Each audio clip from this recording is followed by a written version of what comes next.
बिस्मिल्लाहिर्रहमानिर्रहीम, अस्सलाम वालेकुम। मैं हूं राखिल हसन गुमन। नाज़रीन, वर्ल्ड कप 2023 में जब पाकिस्तान क्रिकेट टीम को शिकस्त मिली थी तो उसके बाद पाकिस्तान क्रिकेट बोर्ड के बड़े जो हैं उन्होंने पाकिस्तान क्रिकेट टीम की जो मैनेजमेंट थी वो सारी की सारी बदल कर रख दी थी। और जब ये मैनेजमेंट बदली जा रही थी तो उस वक्त दौरा ऑस्ट्रेलिया को जहन में रखा जा रहा था और जो स्टेटमेंट्स पाकिस्तान क्रिकेट बोर्ड के बड़ों की तरफ से आ रही थी वो ये थी कि जनाब अब जो नई मैनेजमेंट आई है, अब जो नया कोचिंग पैनल आया है, इनके आने के बाद पाकिस्तान क्रिकेट टीम के अच्छे दिन जो हैं वो शुरू हो जाएंगे। और जब पाकिस्तान ऑस्ट्रेलिया में पहुंचता है वहां पर पहले टेस्ट मैच से पहले पाकिस्तान के जो नए डायरेक्टर हैं मोहम्मद हफीज साहब, उनकी जानिब से जो स्टेटमेंट आती है कि जनाब पाकिस्तान क्रिकेट टीम ना सिर्फ यहां पर कंपीट करने के लिए आई हुई है बल्कि यहां पर जो तारीख का धारा है वो हम इस दफा लाजमी बदलेंगे। तो उस वक्त भी जो चहमगोइयां हैं वो हुई थी कि जनाब कॉन्फिडेंस और ओवर कॉन्फिडेंस के दरमियान सिर्फ ओवर का फर्क होता है। और अब जनाब जो तीसरा टेस्ट मैच जिसके चौथे दिन पाकिस्तान को अगेन जो शिकस्त का खमियाजा भुगतना पड़ा है, तो उसके बाद मोहम्मद हफीज पर जहां एक साइड पर क्रिटिसिज्म की जा रही है, वहीं पर जनाब दो बातें इस वक्त जो क्रिकेट पंडित हैं उनकी जानिब से की जा रही हैं। एक ये है कि पाकिस्तान के वो चार कौन से कल्प्रिट हैं जिनकी वजह से पाकिस्तान को तीसरे टेस्ट मैच और जनाब इस जो टेस्ट सीरीज है इसके अंदर जो शिकस्त है वो खानी पड़ी है। सो वो चार जनाब कल्प्रिट्स कौन हैं जिनकी परफॉर्मेंस अगर बेहतर होती तो पाकिस्तान जनाब तारीख का धारा बदल सकता था। इसके ऊपर आज की वीडियो में बात करेंगे। इसके अलावा जनाब पाकिस्तान के साबिक स्टार, बल्कि स्टार तो वो अभी भी हैं लेकिन साबिक क्रिकेटर शाहिद खान अफरीदी की एक ट्वीट जो है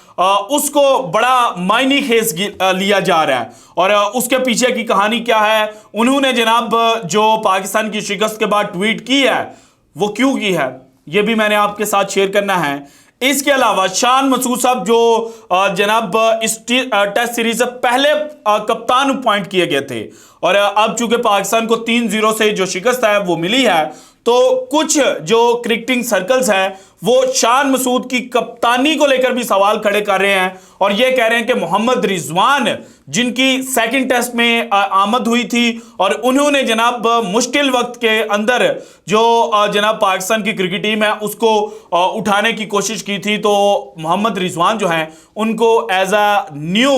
पाकिस्तान क्रिकेट टीम का जो कप्तान है वो अपॉइंट किया जाए। ये सारी डिस्कशंस जनाब क्या चल रही हैं बिहाइंड द सीन्स, क्या कुछ हो सकता है, वन बाय वन मैंने आपके साथ शेयर करना है। लेकिन सबसे पहले अगर तीसरे टेस्ट मैच के चौथे दिन की बात की जाए, पाकिस्तान को जनाब कल जब जॉश हेजलवुड के एक ओवर में 3 बड़ी विकेटों का नुकसान उठाना पड़ा था, तो उसी वक्त ये बातें की गई थी कि जनाब पाकिस्तान क्रिकेट टीम की जो चालाकियां हैं वो जनाब अल्टीमेटली पाकिस्तान के ऊपर भारी पड़ी हैं। और कादिर ख्वाजा साहब ने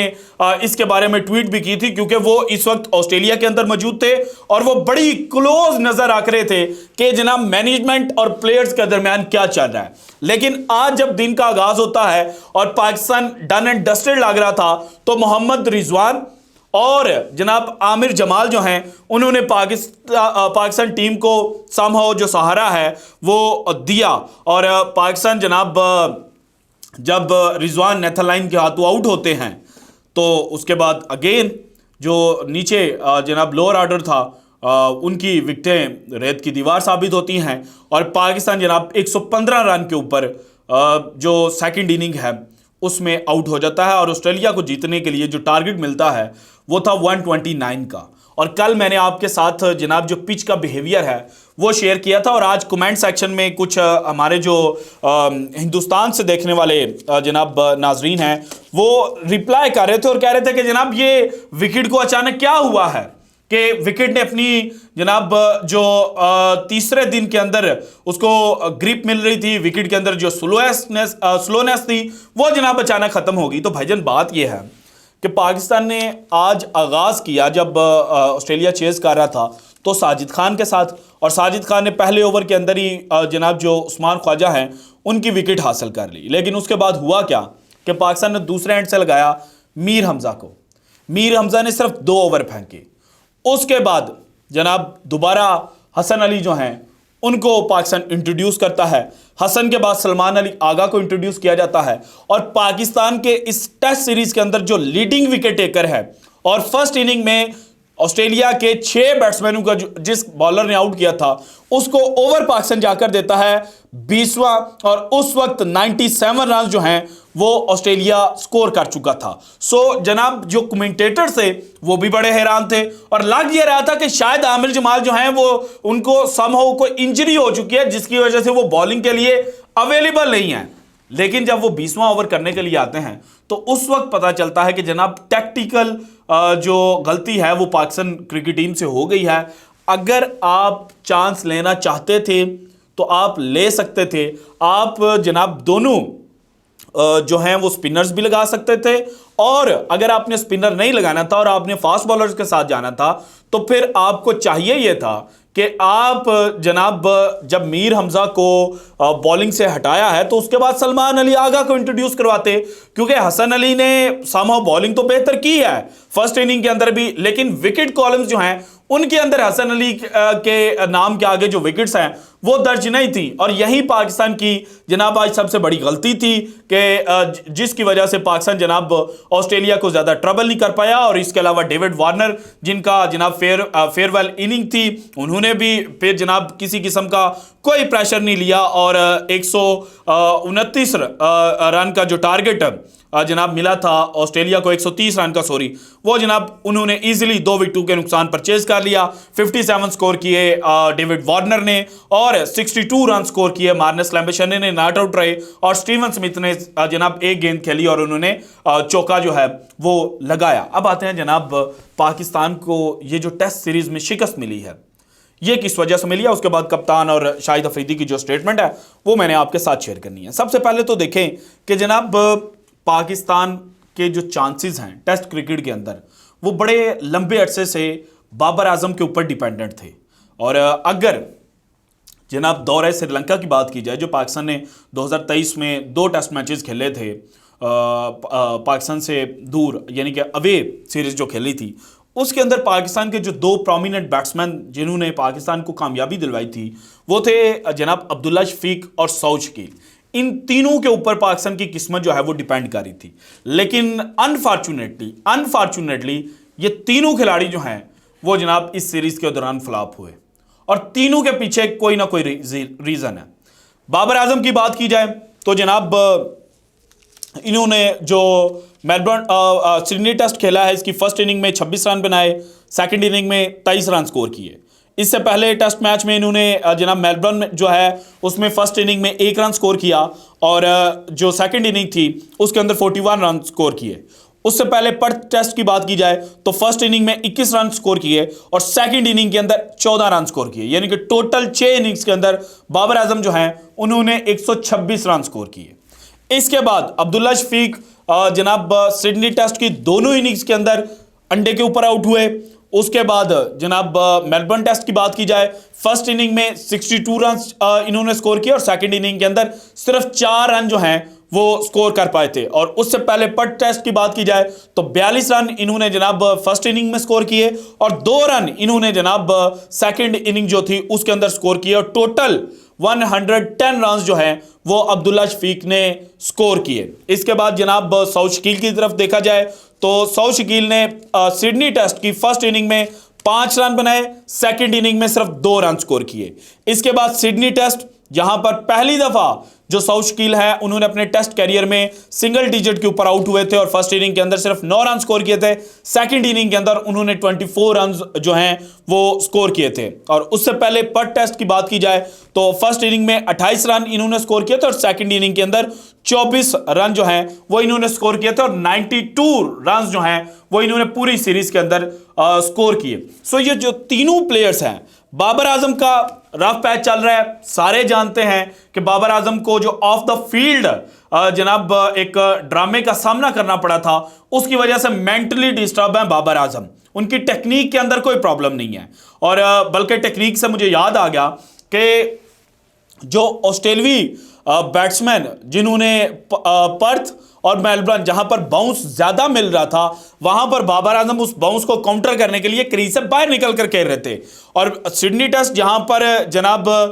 जो बाउंस है वो कम मिल रहा था बॉलर्स को, तो ये क्रीज के अंदर खड़े होकर खेल रहे थे। और जो कमेंटेटर्स हैं उन्होंने इस चीज को हाईलाइट किया और अप्रिशिएट किया। इसके अलावा मोहम्मद हफीज ने जो जनाब तीसरा टेस्ट मैच और सीरीज हारने के बाद प्रेस कॉन्फ्रेंस किया, उसके अंदर भी उन्होंने बोला कि बाबर आजम नेट्स के अंदर हार्डवर्क कर रहा है, लेकिन वो हार्डवर्क जो है वो पे ऑफ नहीं हो रहा। यही जनाब जो प्रॉब्लम थी वो फखर जमान के साथ थी जनाब वर्ल्ड कप में बांग्लादेश के मैच से पहले, क्योंकि एशिया कप उनका फ्लॉप गया था। उसके अलावा वर्ल्ड कप में जो उन्होंने पहला मैच नेदरलैंड के खिलाफ खेला था वो फ्लॉप जा रहा था। उससे पहले लंका प्रीमियर लीग उन्होंने खेली, वहां पर वो फ्लॉप गए। उससे पहले देखा जाए तो जनाब जो उन्होंने न्यूजीलैंड के खिलाफ खेला था वहां पर उनका जनाब जो एक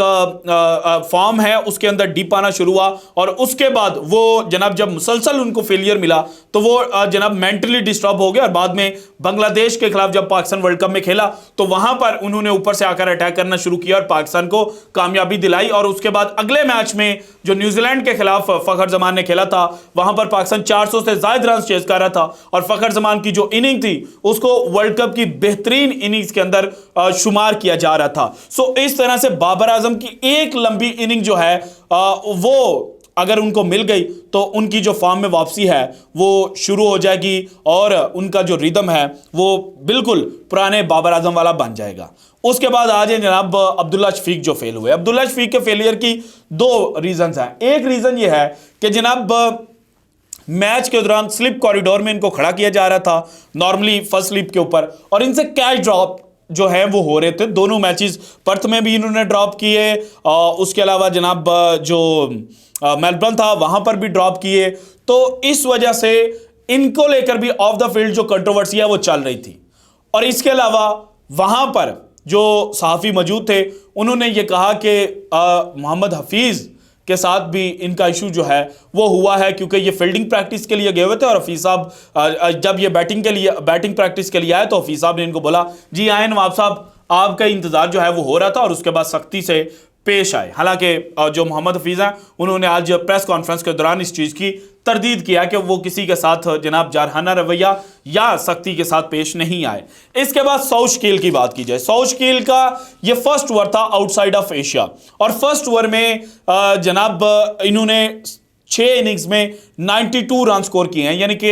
16 से भी कम की एवरेज के साथ। तो यहां पर जो मोहम्मद हफीज हैं वो इनकी टेक्निक जो है वो बेहतर करवाने की जानिब जा रहे थे, और इनका जो स्टांस है उसके ऊपर इनको कह रहे थे कि जनाब आप पाँव ज्यादा खो रहे हैं, आप पाँव जोड़ कर रखें। सो यहां पर जो प्रॉब्लम है वो अगेन आई कि ये विद इन सीरीज अपना जो स्टांस है वो तब्दील करने की जानिब चल पड़े। और चूंकि पहले इन्होंने ए टीम के साथ भी कोई टूर नहीं किया हुआ था ऑस्ट्रेलिया का, तो वहां पर ये समझ नहीं पाए और ये फ्लॉप हो गए। इसके बाद देखा जाए बॉलिंग डिपार्टमेंट में तो एक मैच खुरम शहजाद ने खेला, इंजर्ड हो गए, एक मैच फहीम अशरफ ने खेला, और 2 मैचेस जो हैं वो खेले हैं जनाब हसन अली ने। अब दोनों मैचेस में अगर इनकी परफॉर्मेंस देखी जाए तो मेलबर्न टेस्ट की फर्स्ट इनिंग में इन्होंने 2 खिलाड़ी आउट किए थे ऑस्ट्रेलिया के, मेलबर्न टेस्ट की सेकेंड इनिंग में कोई खिलाड़ी आउट नहीं कर पाए। पर्थ कह रहा हूं, सिडनी टेस्ट फर्स्ट इनिंग कोई खिलाड़ी आउट नहीं किया, सिडनी टेस्ट सेकेंड इनिंग कोई खिलाड़ी आउट नहीं किया, 4 ओवर जो हैं वो इन्होंने किए थे, और फर्स्ट रिप्लेसमेंट के तौर पर जनाब ये बॉलिंग के लिए आए थे, फर्स्ट बॉलिंग चेंज के तौर पर इन्होंने बॉलिंग की थी। अब जनाब ये जो चारों प्लेयर्स हैं अगर इनकी परफॉर्मेंस बेहतर होती और पाकिस्तान ने फील्डिंग के अंदर ब्लंडर्स ना किए होते तो पाकिस्तान इस टेस्ट सीरीज को 2-1 से जीत सकता था, क्योंकि मेलबर्न टेस्ट में भी पाकिस्तान के हाथ में जो जीत है वो आती आती रह गई, और फिर जो सिडनी टेस्ट है इसमें तो लग रहा था कि पाकिस्तान जनाब ये टेस्ट मैच जीत जाएगा, लेकिन जॉश हैजलवुड का वो ओवर और जनाब पाकिस्तान का वो नाइट वॉचमैन को भेजना, हालांकि जो बैट्समैन थे वो खुद चाहते थे कि बैटिंग के लिए आए, लेकिन मैनेजमेंट ने ये डिसाइड किया कि जो नाइट वॉचमैन है उनको भेजा जाए, और वहां पर नाइट वॉचमैन भी आउट हुए, और उसके अलावा जनाब जो मेन बैट्समैन थे आगा सलमान वो भी अपनी विकेट जो है वो दे गए। तो वहीं पर जो मैच का पांसा है वो पलट चुका था, और आज रिजवान और आमिर जमाल ने बड़ी हद तक कोशिश की कि पाकिस्तान को जनाब स्टेबल किया जाए, लेकिन जब रिजवान आउट हुए तो उसके बाद जो जनाब आमिर जमाल हैं वो हिट करने के लिए गए और उनका भी कैच जो है वो बाउंड्री पर हो गया। अगर वो ना होता तो चीज़ें जो थी वो चेंज हो सकती थी, लेकिन अगेन जनाब एक बड़ी सीरीज में शिकस्त के बाद पाकिस्तान के जो क्रिकेट पंडित्स हैं और पाकिस्तान के जो बड़े हैं वो जनाब इफ़ एंड बट्स की सिचुएशन में चले गए हैं कि वो हो जाता, फलां हो जाता, ये ना होता, तो ऐसे ना होता। तो भाईजान इस वजह से चीज़ें पाकिस्तान क्रिकेट में बेहतर नहीं हो रही। यहाँ बातें हैं जनाब रिजवान के ऊपर।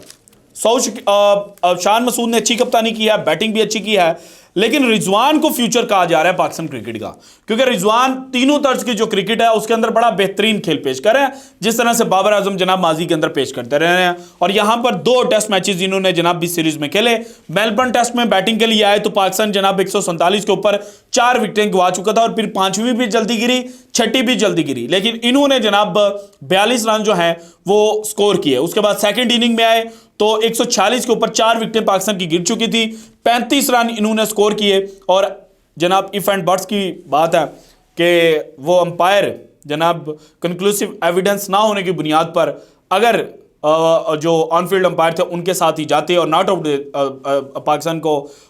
रिजवान को करार देते तो मे भी सिचुएशन डिफरेंट हो सकती थी, मैच विनिंग इनिंग जो है वो रिजवान खेल सकते थे। इसके अलावा जनाब सिडनी टेस्ट की बात की जाए, पहले दिन पहली ड्रिंक ब्रेक के बाद पाकिस्तान के 47 के ऊपर 4 खिलाड़ी आउट थे, लेकिन रिजवान आए और 88 रन की इनिंग इन्होंने खेली। इसी वजह से पाकिस्तान 313 रन तक पहुंच पाया। इसके बाद जनाब सेकंड इनिंग में ये बैटिंग के लिए आए, 60 के ऊपर 4 पाकिस्तानी खिलाड़ी आउट थे, इन्होंने जनाब 28 रन बनाए। और जब पाकिस्तान रेत की दीवार साबित हो रहा था वहां पर आमिर जमाल के साथ मिलकर एक छोटी सी कंट्रीब्यूशन, एक छोटी सी पार्टनरशिप जो है वो इन्होंने लगाई और चीजें जनाब उस हद तक पहुंचाई कि जहां पाकिस्तान एक जनाब आउटसाइड चांस ले सकता था अगर आज बेहतर कप्तानी जो है वो की जाती। और इसी वजह से जो क्रिकेट पंडित हैं वो ये कह रहे हैं कि शान मसूद की बजाय जनाब जो रिजवान है उनको कप्तानी जो है वो दे देनी चाहिए। लेकिन मुझे लगता है कि शान मसूद के साथ भी ये जाती होगी, क्योंकि ओवरऑल अगर देखा जाए तो शान मसूद की जो कप्तानी है वो बेहतर थी। उन्होंने पाकिस्तान को उस तरह से लेट डाउन नहीं किया, टैक्टिकली और फील्ड प्लेसमेंट जो है उसके साथ उन्होंने अच्छा खेला है। तभी तो जनाब फर्स्ट टेस्ट में भी टैक्टिकली आउट किए थे और जनाब सिडनी टेस्ट के अंदर भी इन्होंने स्टीवन स्मिथ को टैक्टिकली आउट किया था और पूरे प्लान के साथ जो विकेट है वो हासिल की थी। अब आते हैं जनाब जो शाहिद खान अफरीदी ने ट्वीट की है। ट्वीट शाहिद साहब ऐसे कर रहे हैं कि जिसके अंदर शायद उनको कोई डर है, और डर ये है कि जनाब अगर मैंने आज स्टेटमेंट दे दी पाकिस्तान के टेस्ट सीरीज हारने पर, तो कल को जनाब पाकिस्तान जब न्यूजीलैंड से हारेगा तो मुझे स्टेटमेंट देनी पड़ेगी, कप्तानी के ऊपर बात करनी पड़ेगी। इसीलिए इन्होंने बोला going to reserve my views on our teams performance but for sure Aamir Jamal is an excellent addition to the side. अब जनाब रिजर्व करने की क्या बात है, आप इसको होल्ड क्यों कर रहे हैं? अब बोलें, खुल के बात करें, अब बताएं कि कहाँ क्या क्या प्रॉब्लम्स थी। तो जनाब ये मुझे तो ट्वीट की समझ नहीं आई। बहरहाल इन्होंने जनाब ऑस्ट्रेलिया को भी मुबारकबाद दी और उसके अलावा डेविड वार्नर को भी जनाब इन्होंने कॉन्ग्रेट किया कि आपने अच्छा कैरियर जो है वो खेला है। इसके बाद आ जाए हफीज़ के ऊपर। हफीज़ से दौरान प्रेस कॉन्फ्रेंस सवाल होता है जनाब बाबर आजम के हवाले से कि रेस्ट T20 सीरीज़ में रेस्ट के, तो उन्होंने कहा कि जनाब अगर बाबर चाहें तो उनको रेस्ट करवाई जा सकती है। और इसके ऊपर जो हेडलाइंस बनी हैं वो ये है कि जनाब 102 मैचेस के अंदर बाबर आजम को न्यूजीलैंड सीरीज के अंदर रेस्ट जो है वो दी जाएगी। So this is it from today's episode. अगर आपको वीडियो पसंद आई तो लाइक कीजिएगा, ज़्यादा से ज़्यादा शेयर कीजिएगा, अपनी कीमती राय का इजहार लाजमी कीजिएगा, और अगर आपने अभी तक चैनल को सब्सक्राइब नहीं किया तो कर दें। शुक्रिया, अल्लाह हाफिज़।